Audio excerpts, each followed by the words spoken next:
Lesson 2.2, rounding whole numbers and decimals. There are 3 steps that we're going to follow when trying to round. So we're going to start with step 1. You find the digit in the rounding place. This is by far the easiest step you can have.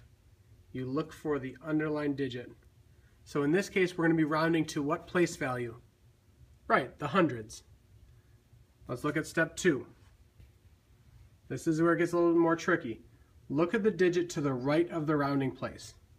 So I drew a little red arrow there. So if we're rounding to the hundreds place, we're going to look to the tens. If it is 5 or greater, we're going to add 1 to the digit in the rounding place. If it's 4 or less, we're going to leave the rounding digit alone.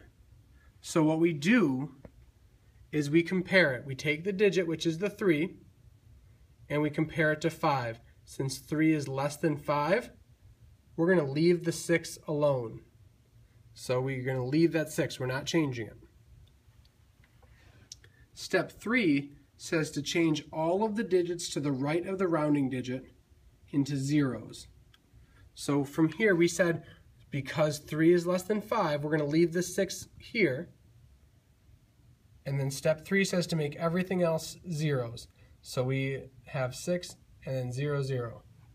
So 634 rounded to the nearest 100, which is my rounding place, gives me 600. And really that's all you need to know for lesson 2.2. So let's do some practice. So now remember, after each one, maybe you go ahead and pause it and see if you can do it on your own. Question 1 is 458 rounded to what place value? Right, the hundreds. So this is what we do. We look to the number to the right, which is 5. Since 5 equals 5, remember it has to either equal or be greater than, and in this case it equals. We're going to round this number up. We're going to add 1 to this number. So that 4 now becomes a 5.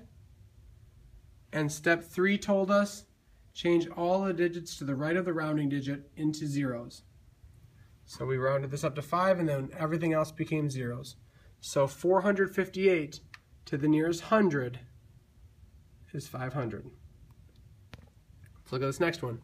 We have 3,571. Once again, we're going to the hundreds position. You need to always look at what is the underlined digit. What are we looking for? You can't always go to the first number. So in this case, we're looking for the hundreds. So again, we write it and we draw the arrow from the rounding place to the digit to the right. In this case, it's the 7. Since 7 is greater than 5, we're going to bump this up and we get an answer of 3,600. So again, 3,571 gets rounded up to 3,600. Okay, let's look at number 3. 218 rounded to the hundreds spot.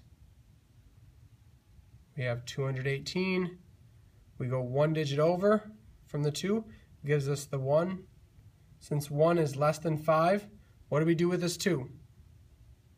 Right, we leave it alone. So we have a 2, and then every digit to the right becomes a 0. So 218 rounded to the nearest 100 is 200. This next one, 1.84. This is now going into our decimals, so this is the tenths position.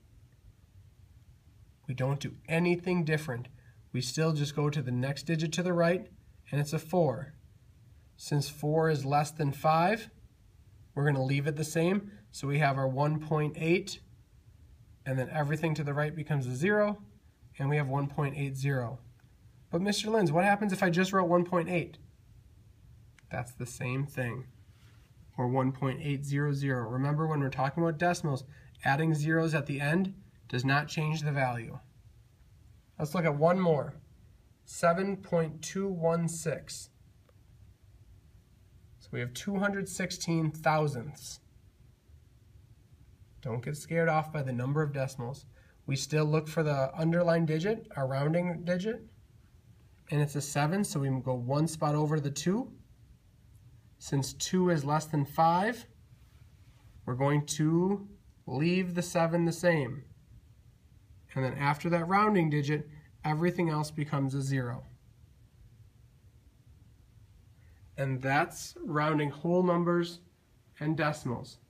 If you have any questions, please make sure you join one of the small groups. I'll see you tomorrow.